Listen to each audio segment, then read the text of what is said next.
Okay, 4.6, isosceles triangles. So let's take a look first at the properties of isosceles triangles.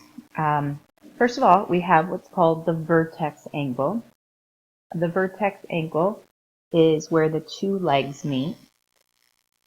The legs are the sides that are congruent. So we have two legs. Okay. So the legs are the congruent sides. And then the base is the one that is not congruent, not necessarily congruent. So then we have these two angles. We call these the base angles. And those two base angles are going to be congruent. We'll see in the next theorem. So if we know, for example, in an isosceles triangle, if we know one angle, we could figure out all three. So for example, if I know that this is, let's say this is 50, then I know this is 50, and this would have to be 80, right? Because they'd have to add up to 180. Then, let's say at the top, I knew that this was, let's say, 100 degrees. Then take that away from 180, so that would be 80. Then these two would have to be 40, since those two are congruent. So again, in an isosceles triangle, if you know one of the angles, you can figure out the others. Okay, which brings us to our isosceles triangle theorem. So this says if two sides are congruent, then the angles opposite those sides are also congruent. So in other words, here is side AB. That makes angle C congruent. Here's BC. The side opposite is angle A. So if two sides are congruent, then their opposite angles are congruent. That's that isosceles triangle theorem. All right, let's take a look at example 1. We want to find the value of x. So first thing we notice, we have two sides marked congruent. That makes the angles opposite those two sides to that angle and this angle are congruent to each other. So if this is 3x plus 8, then this angle must be 3x plus 8. So we have 3x plus 8 plus 3x plus 8, or 2 times 3x plus 8, plus 2x plus 20. Those all have to add up to 180. So here we get 6x plus 16 plus 2x plus 20 equals 180. So we have 8x plus 36 equals 180. 8x equals 144. Divide by 8, and we get x equals 18.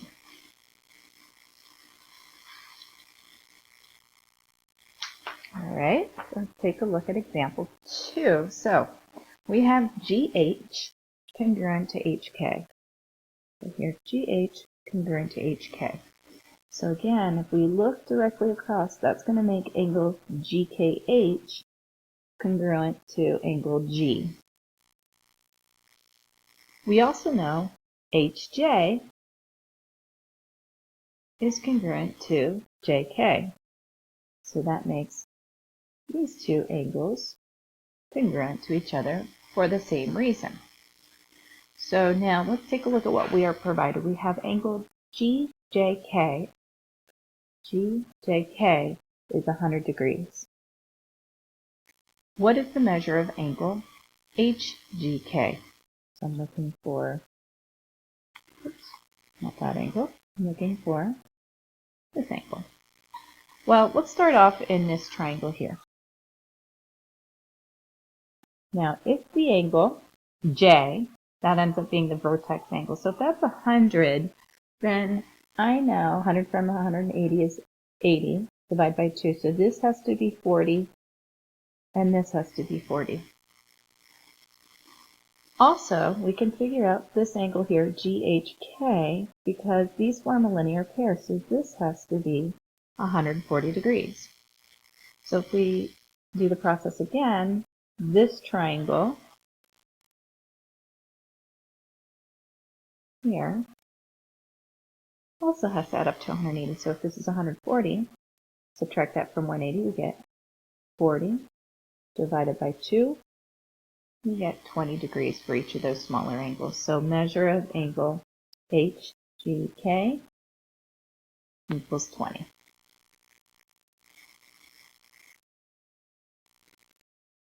Example number 3. Triangle ABD is isosceles, and triangle ACB is a right triangle.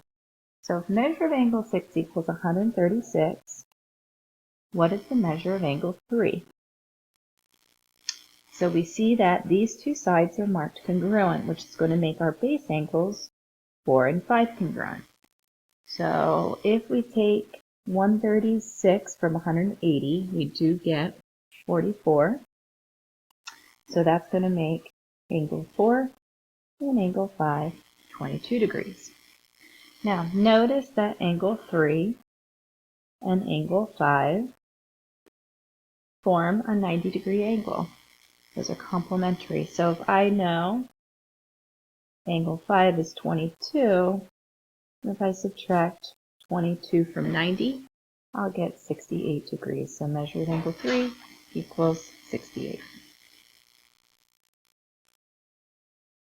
Okay, let's take a look at the next example, which is writing a two-column proof for theorem 4.9. So first of all, we are provided a triangle PQR, and PQ is congruent to QR. So PQ is congruent to QR. So what we're going to do is we are also going to draw a perpendicular line, okay, which we can do sometimes. So we're actually going to introduce a point S here. So I'm going to just put in here, over here, we're going to draw a perpendicular segment from Q to PR. Okay.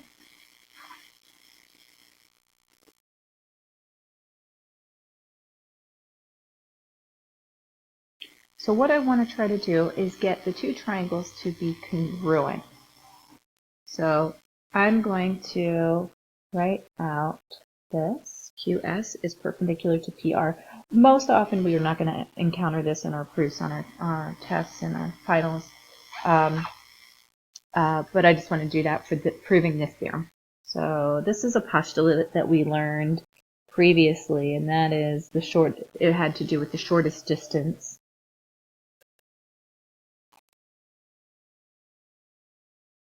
is a perpendicular segment. So if we have perpendicular, then we have right angles here. So angle QSP and angle QSR are right angles. So that means the reason is perpendicular lines form right angles. Now, okay, so I'm going to try something different here. Looking at the triangles, if we can get the two triangles to be congruent, we can get angle P is congruent to angle R by CC. Now, I said that they're right angles, so therefore we know these are right triangles. We can see that these are the hypotenuse of each triangle, and notice we can use the reflective property to say QS is congruent to QS. And that will allow us to prove the two triangles congruent. So triangle QPS is congruent to triangle QSR. This is actually the hypotenuse leg theorem, because we have the hypotenuse and the leg of a right triangle. Each of those are congruent. And then finally, angle P is congruent to angle R, The reason is CPCTC.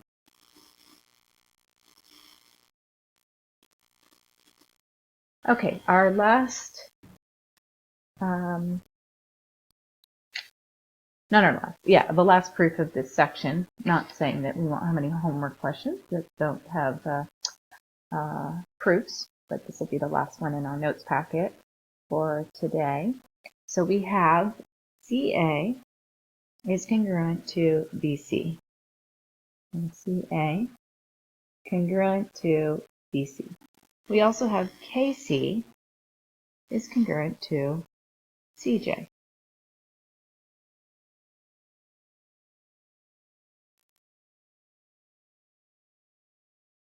And we know C is the midpoint of BK. So all of that is given. Now,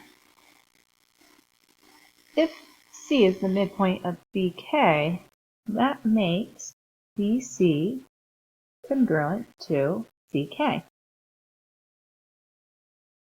That's midpoint theorem. So if BC ends up being congruent to CK, then I can also say BC is congruent to CJ. Right here, that's the transitive property.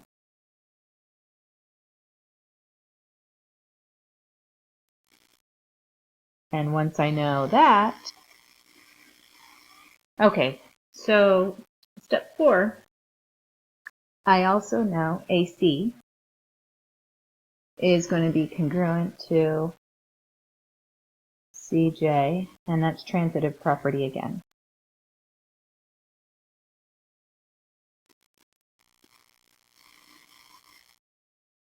So now I can use vertical angles. So angle BCA is congruent to angle JCK, vertical angles theorem. And so therefore triangle ABC congruent to triangle JKC. And my reason is side, angle, side.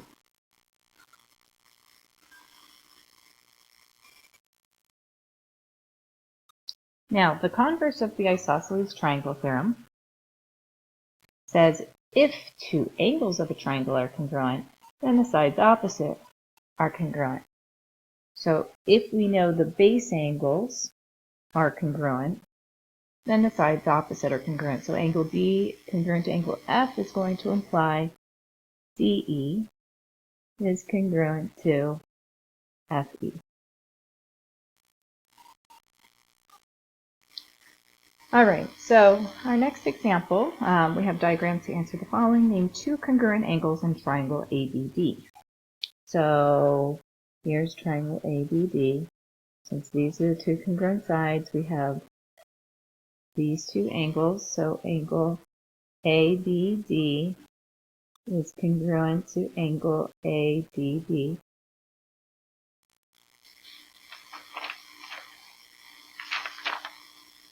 Then, next one, we have name two congruent sides in triangle BCD. So this is the converse. So here's our congruent angles, which make the sides opposite. Whoops. So BC is congruent to BC. Here we have a couple of corollaries. We talked about this recently, equilateral and equiangular. So equilateral means all three sides are congruent. So if we have an equilateral triangle, it is also equiangular. So this is where the angles are congruent. If and only if means I could say this in an if-then statement, and then I could say the converse. And if they're both true, we say if and only if. So if it's an equilateral triangle, then it's equiangular. That's true. if I say it in the reverse, if it is equiangular, then it is also equilateral. That's true. We can say the triangle is equilateral if and only if it is equiangular. All right, corollary 4.4. Each angle of an equilateral triangle measures, well, if they're all three adding up to 180 and they're all three congruent, then they all have to be 60 degrees. Okay, triangle EFG is equilateral and EH bisects angle E. So bisecting angle E makes those two congruent. Now, if this is equilateral, we know it's equiangular, so this is 60, this is 60, and the whole thing up top would be 60, and if it's cut in half, we know this has to be 30, and this has to be 30.